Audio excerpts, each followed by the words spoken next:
Have any of the tankers actually been seized or just turned back? Have there been any Iranian tankers that they actually seized and have the oil from? We've seized a number of tankers that were part of and identified as elements of the regime remnants Dark Sea Fleet, and that effort is being expanded to target all of their tankers wherever they are around the world. So do we have possession of that oil? We actually, I think the total amount of oil that we have seized to date, last I checked on it, which is like about maybe 36 hours ago, is a little under $900 million worth of oil. Wow. It's not shocking that the lame fake media has never reported any of this, but a lot of my friends are progressive liberals, so they constantly talk about how the blockade is failing. And of course, the media never, ever talks about any of this. So interesting to know. If you want, real quickly, I can tell you the 5 ships that were taken. Yeah, that'd be great. All right, just real quick, Armin. So you have the, and forgive me, Armin, if I mispronounce them, MT Tefani, that was approximately 2 million barrels of oil, rated at $208 million. We had the MT Majestic X, otherwise known as Phoenix or Phoenix. That's another VLCC super tanker, 1,880, 1,880,000 barrels of oil at about $195 million. The Dorina, another VLCC Iranian flag super tanker, 202 million barrels at 208 million. Seven, which is in a tanker, it's an Iranian flag tanker. That was only 65% of its capacity, 650 million barrels of oil, $67.6 million. In deep sea, which is another VLCC, it's partially loaded at about 1.2 million, estimated at $124.8 million. That's what we've seized as of April 23rd, 2026. So what's the total worth of all of the oil in all of this? Total worth of oil that's been seized so far is $804 million, which would go a far way to training the less non and lesser kinetic aspects within the US and Canadian Iranian diaspora to engage in cyber and OSCENT and a whole bunch of other things. It would take too long to talk about. And how long do the Islamic Republic has to, with the oil not being able to be being shipped out? Like, how much longer do they have to run out of storage for the oil that is coming out of their oil wells? Couple of days. When that happens, that what happens is you can't turn the oil wells off. If you do, you destroy a lot of the machines inside the wells. They have no place to store it. That's going to cause damage there. That's, and actually, if you want, I can actually ask a friend of mine to join this show, let's say tomorrow or another day, who is he was the chief financial officer for one of the top 3 oil companies in the world, and he can give you a very specific breakdown on No, exactly what would happen. no, the level that I think the level that you're explaining is a good level. I don't, but I heard 2 weeks. We had to have another 2 weeks. Is that accurate? To the To best of my knowledge, some of those areas, like it's not ubiquitous throughout all the different elements within the oil infrastructure that currently is controlled by the regime remnants that occupies Iran since 79. That said, 2 weeks would mean all of it everywhere is completely fucked. So again, we keep hearing that if they once they run out of storage, if they want to shut down the oil wells, it's going to damage the oil wells, and it's going to be really difficult for them to get the oil wells back in operation. So my question is, what stops them from just dumping the oil into the sea if they can't sell it and they don't have storage and they don't want to close the oil wells? What stops them from dumping it into the sea? And also, what would stop them from dumping it into the sea next to the water desalination facilities of the Arab countries around the Persian Gulf as a way to destroy their ability to desalinate water? So yeah, that's one of the key concerns, which is maybe the regime remnants engages in mass ecological terrorism, similar to what Saddam Hussein did when he detonated and blew up all his oil stuff. Saddam did it for a couple of reasons. One, all the soot and shit in the air he thought was going to sit there and screw up our laser guided targeting for our laser guided munitions, which it didn't. And it was also to sit there and commit an act of mass environmental terrorism as a way to lash out. What's to stop them? killing the regime remnants that would allow them to do that?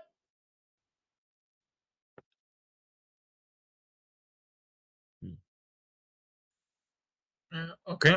Ali also wanted to respond? Yeah, so the reservoir of oil that's down there is pressurized. And when you drill a hole down into there, that releases the pressure, and so the oil starts coming up. That's why you see it shooting up into the air.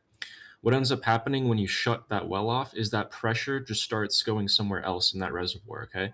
So basically, it's going to seep out into somewhere else. Water's going to be seeping into that oil reservoir. Other shit's going to get in there. The pressure is going to be lost. So when you turn that well back on, oil's not going to be coming up. And that well is essentially, you're going to have to spend billions to get that pressure back in there. And it's an engineering disaster to be able to do it. Do you guys think that, both Ali and Jeffrey, do you think the United States would be able to bring the oil and gas export from the Islamic Republic to zero? Is that actually where we're heading? I can go first real quick. I think that's why economic fury even happened, because the blockade stops any ships from selling oil from now, but then economic fury stopped any ships that were already out there from selling their oil as well, and stopping any of that money to get back into the Islamic Republic. They also bombed Dubai. So I guess the only place that they can launder their money, and they have been for decades, is London. I just can't see how the regime will be able to survive a minute if we get to this point. But Jeffrey, do you think we're gonna achieve that zero oil export from the regime? Is that something that is likely in the next couple of days? We're definitely on our way to, definitely a long way on our way to that. Grabbing the oil tankers around the world that are part of the regime remnants fucking oil tanker fleet and or dark sea fleet is a definitely good step in the right direction. Because if you don't have ships, how the fuck do you ship it? I do want to remind everyone here that the Soviet Union, okay, they had nukes, and they used to be a superpower, and they collapsed because of economic pressure. The Islamic Republic is not a superpower, and they don't have nukes. So if that much economic pressure brought down the Soviet Union, who are these people to be able to survive this much economic pressure? That's why I'm very hopeful that this will get us somewhere. Yes, so I'm wondering if they could figure out a way to export the oil with trucks. If they can bring the Shabis from Iraq, what's to stop them from sending the same guys off with trucks full of oil? The capacity of moving oil than anything other than maritime trade routes is very low. That is really low oil capacity. Let me actually show you the graph. Not even the pipelines have that much of a capacity compared to. This is why straits are so important, right? Do I have that picture? Oh, I think I do here. Yeah, this is why the whole global economy runs on maritime trade, because nothing, no train, no truck, no plane, no pipeline could ever replace what they can do. I don't have this. Yeah, given they were selling them at 50% price to China, I don't know, maybe they will say that we'd rather take a 90% hit. Or whatever percentage, but maybe they can take like a 90+% hit to their oil revenues. But I don't know. That would make them go back. That's not enough. So look at this, for example. Look, even forget trucks and trains. Just look at like the Hormuz Strait capacity is 21 million barrels a day, and the best pipeline that we have with the highest capacity is the East-West pipeline that goes to the Yanubu port that Saudi Arabia has built. And that pipeline does 7 million barrels per day, which is nothing compared to what you could get through the Strait of Hormuz. And trucks cannot even compete with this pipeline. Okay, Samantha next. Yeah, am I just replying to, because I want to reply to that comment about how like Soviet Union had nukes and they collapsed, because I know people are going to be hearing that who think to themselves like, "Yay, see, so Israel can collapse even though it has nukes." No, that's not.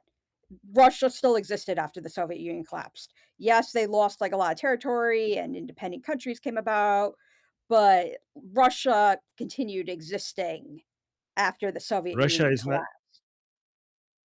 Yeah, Russia is not the Soviet Union, and nobody. Hold Like, on, give me a second. Let me respond, Samantha. Don't interrupt me. Nobody assumed that the landmass that the Soviet Union was occupying is going to evaporate.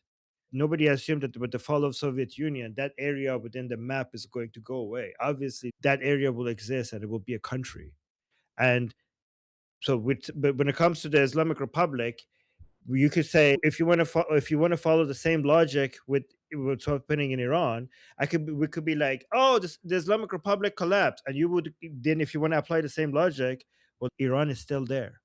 no, I want to go to Israel. Iran is. No, you're not. You're missing my point. I'm not talking about Israel at all. I'm just saying when I say. But I'm talking right now, and you're switching I'm responding to the point that you're making, and you're switching my topic. You're switching the point that I'm making. My point is that if you say the Soviet Union collapsed but Russia is still there, that is like saying, oh, the Islamic Republic collapsed and the Iran is still there. Yeah, but we're not trying to evaporate an entire people and their geography. We're trying to change the people who are governing over them. And the governing body that ruled over the Russians is no longer talking about Iran at the moment. I don't know. I don't know what you're saying, but what I'm saying I'm is trying that to say is because you made the comment about I was trying to compare Russia to Israel, not Iran. But the conversation that the conversation we were having that made me brought up the Soviet Union is that the economic pressure on the Soviet Union worked with the collapse of the Soviet Union. So maybe the economic pressure on the Islamic Republic can help collapse the Islamic Republic in a similar way. And then you said Russia is, and you said, I'm not finished. I'm not finished. Please don't interrupt me. I'm in the middle of my sentence. And my point is that, yeah, Russia is still there, but that's not the point I was making. I was talking about the people governing that land, the people governing that government, that state has fallen, not that the country disappeared. Obviously, with the fall of the Islamic Republic, the Iran will still be there, the Iranian people will still be there. That was the point I was making. So I don't understand this rebuttal that you're making to my point. I don't think we have to argue about which step of the telephone exactly it broke on. I think both of you made your points. So no, I didn't get to make my point. Okay, oh hell no, I didn't make my point. My point is that Zionism is not going to collapse from economic pressure without, just like Russia was able to, the Soviet Union was able to collapse without a nuclear war. That's because like they still got their country, Russia. Zionism, aka Israel, there's not going to be no Israel without a nuclear war, because that's the difference between talking about loss of an empire versus having no country. That's the point I'm trying to make. There's no way to destroy Zionism without nuclear warfare. I don't understand the point that you're making, but whatever point you're making about Israel, it's not relevant to the reason why we even brought that analogy between the Soviet Union and the Islamic I know it's not quite So- relevant, but still it needs to be said, because people, anytime you like mention like it's possible to destroy an entity that has nukes, people right away go to Israel because people want to destroy Israel. And that's the difference, because you're talking about the difference between destroying the Soviet Union versus destroying Russia. And like you couldn't destroy Russia without a nuclear warfare, and same goes for Israel. Bringing up Israel is not the reason why I think that Israel is a completely different conversation here, is because the Soviet Union was not a democracy. The Islamic Republic is not a democracy. And because they're not democracies, the state is not a reflection of the nation. Israel is a democracy, so the state is a reflection of the people. So trying to destroy a state is trying to destroy the people of Israel, because the state in Israel is a state chosen by the people. When we're talking about the Islamic Republic and the Soviet Union, destroying the state is not destroying the people, because the state is not a reflection of the people. It's forced upon the people. And that's why the comparison I was making was between the Soviet Union and the Islamic Republic. Israel as a democracy is a completely fighting against the state of Israel, is fighting against the Israeli people, because that is their state.